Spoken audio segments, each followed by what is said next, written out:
नमस्कार दोस्तों, स्वागत है आपका आज की बेहद बड़ी और ज़रूरी खबरों में। लेकिन खबर में आगे बढ़ने से पहले अगर आपको भी लगता है कि बिहार चुनाव में भाजपा को लग सकता है बड़ा झटका, तो आप अभी इस वीडियो को लाइक कीजिए और इस लाल बटन को दबाकर चैनल को फ्री में सब्सक्राइब करके घंटी बजाइए और कमेंट में लिखें जय हिंद। रुख करते हैं पहले खबर की तरफ। तेजस्वी बोले, कोरोना से लड़ाई के बजाय सरकार का ध्यान बिहार चुनाव पर। जी हां दोस्तों, आरजेडी नेता तेजस्वी यादव ने मोदी सरकार पर साधा निशाना। सरकार का ध्यान बिहार विधानसभा चुनाव पर। तेजस्वी यादव, कोरोना संकट काल और एलएसी पर चीन से तनाव के बीच प्रधानमंत्री नरेंद्र मोदी ने मंगलवार को देश को संबोधित किया। पीएम ने अपने संबोधन में दिवाली छठ तक 80 करोड़ लोगों को मुफ्त अनाज देने का ऐलान किया। पीएम मोदी के संबोधन के बाद विपक्षी नेताओं की प्रतिक्रिया भी आने लगी है। राष्ट्रीय जनता दल के नेता तेजस्वी यादव ने पीएम मोदी पर निशाना साधा है। उन्होंने कहा कि सरकार को बिहार में कोविड-19 महामारी के खिलाफ लड़ना चाहिए, मगर वे बिहार चुनाव की तैयारी में लगे हैं। बता दें कि इस साल के आखिर में बिहार में विधानसभा का चुनाव होना है। तेजस्वी यादव ने कहा कि कोविड-19 महामारी के दौरान नियमों का पालन कैसे होना चाहिए, यह बात सबसे पहले प्रधानमंत्री को मुख्यमंत्री नीतीश कुमार को बतानी चाहिए। बिहार में प्रशासन नाम की कोई भी चीज नहीं है और कोरोना के किसी भी नियम का पालन नहीं किया जा रहा है। प्रधानमंत्री मोदी बोले, दिवाली छठ तक 80 करोड़ लोगों को मिलेगा मुफ्त अनाज, सबसे फिसड्डी बिहार सरकार। तेजस्वी यादव ने कहा कि बिहार में मंत्रियों, आईएएस अधिकारी और आईपीएस अधिकारियों को भी कोरोना हो रहा है। कोविड-19 जांच की बात करें तो सबसे फिसड्डी बिहार सरकार है। किसी भी प्रकार की रैंडम जांच नहीं हो रही है। आरजेडी नेता ने कहा कि बिहार में सरकार को कोविड-19 महामारी के खिलाफ लड़ना चाहिए, मगर यह लोग बिहार चुनाव की तैयारियों में लगे हैं। बिहार के किसी गाँव में चले जाइए, ऐसा एहसास ही नहीं हो रहा है कि कोविड-19 कोई बीमारी भी है। रुख करते हैं अगली खबर की तरफ। पता है चीनी क्रिकेट क्यों नहीं खेलते? शत्रुघ्न सिन्हा ने किए मजेदार ट्वीट। आत्मनिर्भर भारत पर भी कसा तंज। जी हां दोस्तों, पेट्रोल डीजल की बढ़ती कीमतों को लेकर पूरे देश में कांग्रेस समेत विपक्ष प्रदर्शन कर रहा है। वहीं शत्रुघ्न सिन्हा ने भी पेट्रोल डीजल की बढ़ती कीमतों, आत्मनिर्भर भारत को लेकर केंद्र सरकार पर तंज कसा है। सिन्हा ने 3 ट्वीट किए हैं। इनके जरिए उन्होंने मजाकिया लहजे में केंद्र सरकार पर सवाल उठाए हैं। पूर्व बॉलीवुड एक्टर शत्रुघ्न सिन्हा ने जोक्स आत्मनिर्भर भारत पर कटाक्ष के लिए शेयर किए हैं। उन्होंने एक ट्वीट में लिखा है कि ये सिर्फ खुलकर हंसने के लिए है। इसमें उन्होंने लिखा है कि चीनी क्रिकेट क्यों नहीं खेलते, जिसका उन्होंने ट्वीट में जवाब दिया है कि क्योंकि वो अपने बैट खा जाते हैं और उन्हें अपनी बाउंड्रीज का पता नहीं है। उन्होंने एक और जोक लिखा है, एक बार चंबल के डाकुओं ने एक कवि सम्मेलन आयोजित किया। डाकुओं ने खूब मस्ती की और कवियों को सोने के गहने और ढेर सारे पैसे देकर विदा किया। थोड़ा आगे जाकर कवियों को डाकुओं ने लूट लिया। लुटेरों ने कहा, उपहार देना हमारा कर्तव्य है और लूटना हमारा व्यवसाय है। नोट, इस पोस्ट का पेट्रोल डीजल के दाम में बढ़ोतरी और लाखों रुपए के राहत पैकेज से कोई लेना देना नहीं है। इसके अलावा शत्रुघ्न सिन्हा ने लिखा है कि पेट्रोल डीजल के दाम में बढ़ोतरी और लाखों रुपए के राहत पैकेज से कोई लेना देना नहीं है। इस ट्वीट के नीचे उन्होंने #आत्मनिर्भर_भारत की यूज किया है। रुख करते हैं अगली खबर की तरफ। तेल की बढ़ती कीमतों पर तेजस्वी ने सरकार को घेरा, 20 रुपए लीटर दाम कम करने की मांग की। जी हां दोस्तों, बिहार विधानसभा में नेता प्रतिपक्ष तेजस्वी यादव ने एक बार फिर राज्य की नीतीश कुमार सरकार पर हमला किया है। तेजस्वी यादव ने ट्वीट कर पेट्रोल डीजल के बढ़ते दामों को कम करने की मांग की है। तेजस्वी ने ट्वीट कर लिखा, जिस अनुपात में पेट्रोल डीजल की कीमतें बढ़ी है, उस अनुपात में किसानों की फसल का दाम, श्रमिकों का मेहनताना और छोटे व्यापारियों का मुनाफा नहीं बढ़ा है और न ही बेरोजगारों को काम मिला है। सरकार को अविलंब 20 रुपए प्रति लीटर तेल की कीमतों में कमी करनी चाहिए। वहीं तेजस्वी ने दूसरे ट्वीट में लिखा, अगर किसान विरोधी डबल इंजन सरकार तेल की बढ़ाई गई कीमतों को वापस नहीं लेती है तो बिहार के किसान, नौजवान, श्रमिक, छात्र, गरीब और सभी बिहारवासी आरजेडी समर्थकों संग 5 जुलाई को हर पंचायत में 5 किलोमीटर साइकिल चलाकर विरोध प्रकट करेंगे। बता दें कि तेजस्वी यादव लगातार पेट्रोल डीजल सहित अन्य मसलों को लेकर नीतीश कुमार सरकार को घेर रहे हैं। इससे पहले बीते दिनों आरजेडी नेताओं ने पटना में साइकिल रैली निकालकर तेल की कीमतों के खिलाफ विरोध जताया था। इसमें तेजस्वी यादव और पूर्व स्वास्थ्य मंत्री तेज प्रताप यादव भी मौजूद थे। करते हैं अगली खबर की तरफ। कांग्रेस का आरोप, कमलनाथ सहित कई नेताओं के फोन टैप और जासूसी करा रही है शिवराज सरकार। जी हां दोस्तों, कांग्रेस नेता जीतू पटवारी, एनपी प्रजापति, सज्जन सिंह वर्मा और पीसी शर्मा ने भोपाल में आज एक साझा प्रेस कॉन्फ्रेंस करते हुए 100 दिन बाद भी शिवराज मंत्रिमंडल का विस्तार नहीं हो पाने पर सवाल उठाए। इसके अलावा प्रदेश कांग्रेस के वरिष्ठ नेताओं ने कहा कि राज्य सरकार पूर्व मुख्यमंत्री कमलनाथ सहित कांग्रेस नेताओं के फोन टैपिंग करा रही है। प्रदेश में 24 विधानसभा सीटों पर होने वाले उपचुनाव की सरगर्मी के बीच कांग्रेस ने शिवराज सरकार पर संगीन आरोप लगाया है। प्रदेश कांग्रेस के वरिष्ठ नेताओं ने कहा कि राज्य सरकार पूर्व मुख्यमंत्री कमलनाथ सहित कांग्रेस नेताओं के फोन टैप करा रही है, उनकी जासूसी कराई जा रही है। कांग्रेस नेताओं ने आज भोपाल में साझा प्रेस कॉन्फ्रेंस की। इसमें जीतू पटवारी, एनपी प्रजापति, सज्जन सिंह वर्मा और पीसी शर्मा मौजूद थे। इसमें नेताओं ने आरोप लगाया कि मध्य प्रदेश की शिवराज सरकार कांग्रेस नेताओं की जासूसी करा रही है। कमलनाथ सहित सभी बड़े नेताओं के फोन टैप कराए जा रहे हैं। जीतू पटवारी ने आरोप लगाया कि पूर्व सीएम कमलनाथ के संपर्क में आने वाले लोगों की जासूसी कराई जा रही है। उन्होंने इसे लोकतंत्र की हत्या बताया। पटवारी ने प्रदेश के अफसरों को हिदायत दी है कि वह दबाव के कारण कांग्रेस नेताओं के खिलाफ कार्रवाई करने से बचें। रुख करते हैं अगली खबर की तरफ। क्या चिराग पासवान की एंट्री महागठबंधन में हो सकती है? तेजस्वी यादव बोले, विचार किया जाएगा। जी हां दोस्तों, लोक जनशक्ति पार्टी के राष्ट्रीय अध्यक्ष और जमुई सांसद चिराग पासवान के एनडीए में नाराज होने की अटकलों के बीच आरजेडी नेता तेजस्वी यादव ने इशारों ही इशारों में उन्हें महागठबंधन में शामिल होने का न्योता दिया है।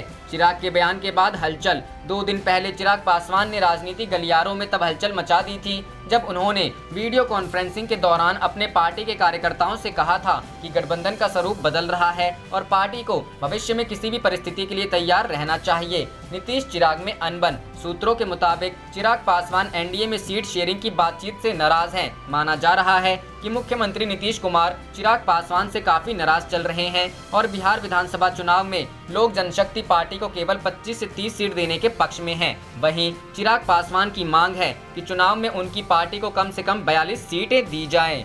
रुख करते हैं अगली खबर की तरफ। बिहार के लोगों को रोजगार देने में विफल रही नीतीश सरकार। शेर सिंह राणा। जी हां दोस्तों, राष्ट्रवादी जनलोक पार्टी के राष्ट्रीय अध्यक्ष शेर सिंह राणा ने सोमवार को कहा कि कोरोना काल में यह बात साफ हो गई कि रोजगार का दावा करने वाली नीतीश सरकार में लाखों लोगों को रोजी रोटी के लिए दूसरे राज्यों में पलायन करना पड़ा। इस दौरान पूरी दुनिया ने देखा कि बिहार के श्रमिक किस तरह लॉकडाउन में दरबदर हुए। पटना में आयोजित एक संवाददाता सम्मेलन में उन्होंने बिहार की नीतीश सरकार को देश का सबसे विफल सरकार बताया। राणा ने कहा, आज इस तरह से मजदूर भाइयों को दर दर की ठोकरें खाकर देश के अन्य हिस्सों में जाकर रोजगार ढूंढना पड़ता है। यह काफी बुरी स्थिति है। बिहार में महिलाओं की सुरक्षा एक प्रमुख मुद्दा बताते हुए कहा कि अगर किसी भी समाज की महिला सशक्त होगी तो उससे समाज स्वावलंबी बनेगा। आरजेपी के संस्थापक सदस्य विशाल सिंह ने कहा कि बिहार में बेरोजगारी की सबसे बड़ी समस्या है, साथ ही महिलाओं का सशक्तिकरण और सुरक्षा भी बड़ा मुद्दा है। इसलिए आने वाले दिनों में राष्ट्रवादी जनलोक पार्टी एक बड़ी मुहिम चलाएगी।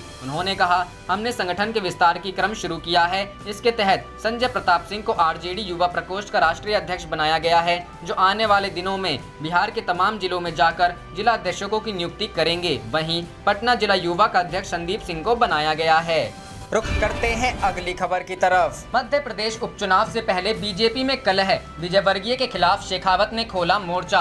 कांग्रेस ने दिया ये ऑफर। जी हां दोस्तों, मध्य प्रदेश में विधानसभा की 24 सीटों पर होने वाले उपचुनाव से पहले भारतीय जनता पार्टी की अंदरूनी कलह सतह पर आती दिख रही है। बदनावर से पार्टी के विधायक रहे भंवर सिंह शेखावत इन दिनों नाराज हैं। उनकी नाराजगी की वजह दरअसल राजेश अग्रवाल है, जिन्हें दिग्गज नेता कैलाश विजयवर्गीय ने भाजपा में शामिल कराया है। राजेश अग्रवाल की वजह से ही 2018 के विधानसभा चुनाव में शेखावत को हार का सामना करना पड़ा था। जाहिर है इससे तिलमिलाए शेखावत ने पार्टी हाईकमान के सामने नाराजगी जाहिर कर दी है। वहीं इस पूरे मामले पर कांग्रेस पार्टी ने चुटकी लेते हुए कहा है कि बीजेपी के प्रदेश संगठन का अंतर्कलह सामने आ गया है। वहीं खबर यह भी है कि कांग्रेस की ओर से शेखावत को टिकट ऑफर किया जा रहा है। भंवर सिंह शेखावत खुलेआम बीजेपी महासचिव कैलाश विजयवर्गीय पर आरोप लगा रहे हैं कि उन्हें हराने के लिए ही राजेश अग्रवाल को बदनावर से खड़ा किया गया था। विजयवर्गीय ने इसमें आर्थिक मदद भी की थी। उनका आरोप है कि विजयवर्गीय ने कहा था कि शेखावत को हराओ और अब उसे फिर पार्टी में शामिल करा दिया है।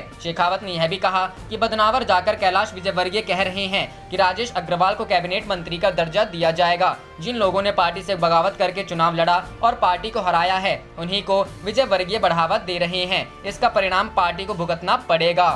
रुख करते हैं अगली खबर की तरफ। सोनिया गांधी ने मोदी सरकार पर साधा निशाना, बोली ईंधन की कीमतें बढ़ाकर जनता से जबरन वसूले 18 लाख करोड़। जी हां दोस्तों, कांग्रेस पेट्रोल डीजल की कीमतों को लेकर आज पूरे देश में प्रदर्शन कर रही है। इसी क्रम में कांग्रेस अंतरिम अध्यक्ष सोनिया गांधी ने पेट्रोल डीजल की बढ़ी कीमतों पर मोदी सरकार पर निशाना साधा है। उन्होंने कहा है कि पेट्रोल डीजल पर 12 बार एक्साइज ड्यूटी बढ़ाकर मोदी सरकार ने 18 लाख करोड़ रुपए अतिरिक्त वसूले हैं। समाचार एजेंसी ANI के मुताबिक सोनिया गांधी ने कहा कि पिछले 3 महीनों में मोदी सरकार ने 22 बार लगातार पेट्रोल डीजल की कीमत में बढ़ोतरी की है। 2014 के बाद मोदी सरकार ने जनता को कच्चे तेल की गिरती कीमतों का फायदा देने की जगह पेट्रोल डीजल पर 12 बार एक्साइज ड्यूटी बढ़ाकर 18 लाख करोड़ रुपए की अतिरिक्त वसूली की है। सोनिया गांधी ने आगे कहा कि सरकार की जिम्मेदारी ये है कि वो मुश्किल समय में देशवासियों का सहारा बने, ना कि उनकी मुसीबत का फायदा उठाकर मुनाफाखोरी करे। ईंधन की अन्यायपूर्ण बढ़ोतरी ने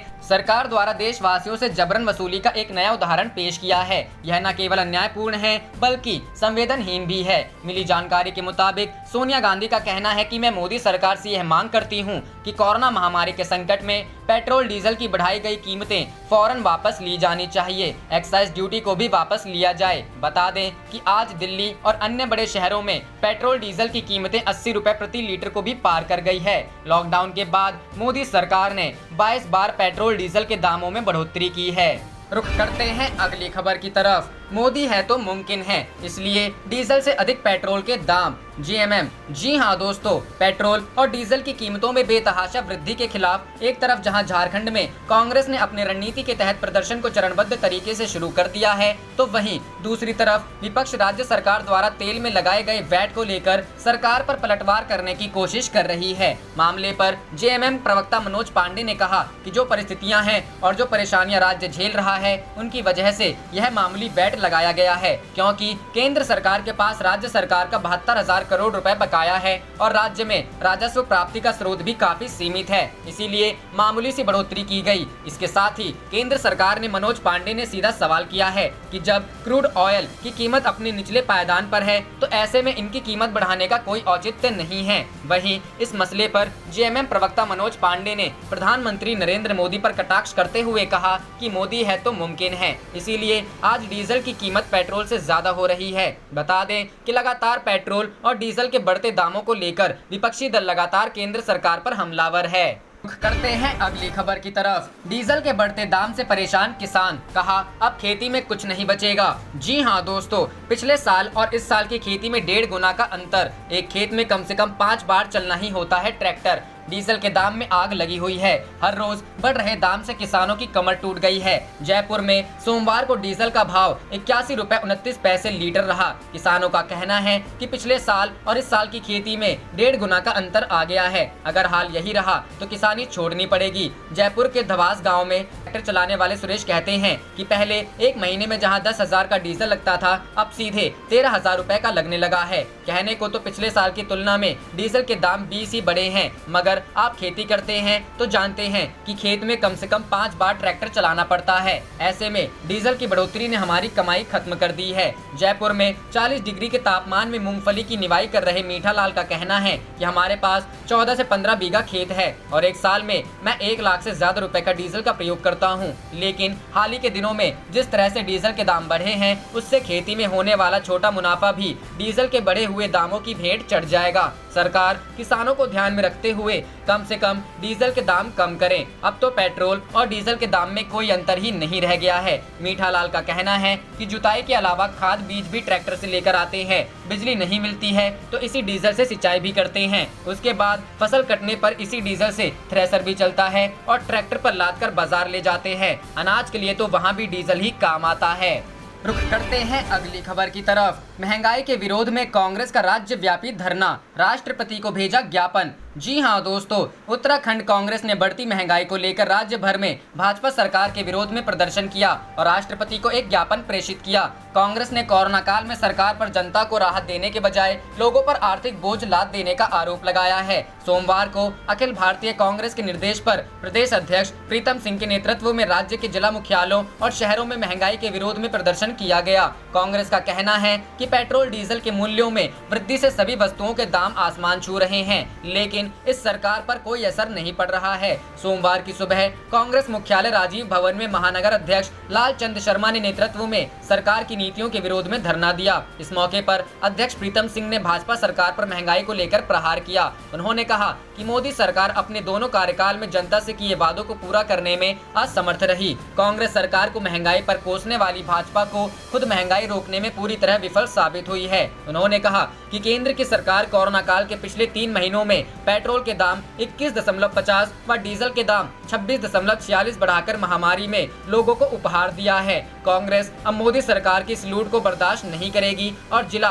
ब्लॉक व न्याय पंचायत स्तर तक आंदोलन चलाया जाएगा। सिंह ने कहा कि लोग स्वास्थ्य व आर्थिक महामारी काल में आर्थिक बोझ तले जीने पर मजबूर कर रही है। इस दौरान कांग्रेस ने पेट्रोल, डीजल एवं रसोई गैस की कीमतों में की गई वृद्धि को वापस लेने की मांग की है। इस मौके पर पूर्व विधायक राजकुमार, प्रदेश महामंत्री नवीन जोशी, गोदावरी थापली, ताहिर अली, प्रदीप जोशी, राजेश शर्मा, अशोक वर्मा, पूर्व नेता प्रतिपक्ष नगर निगम नीनू सहगल और एताज खान सहित अन्य मौजूद रहे। आप देख रहे थे आपका अपना चैनल जय हिंद, जय भारत।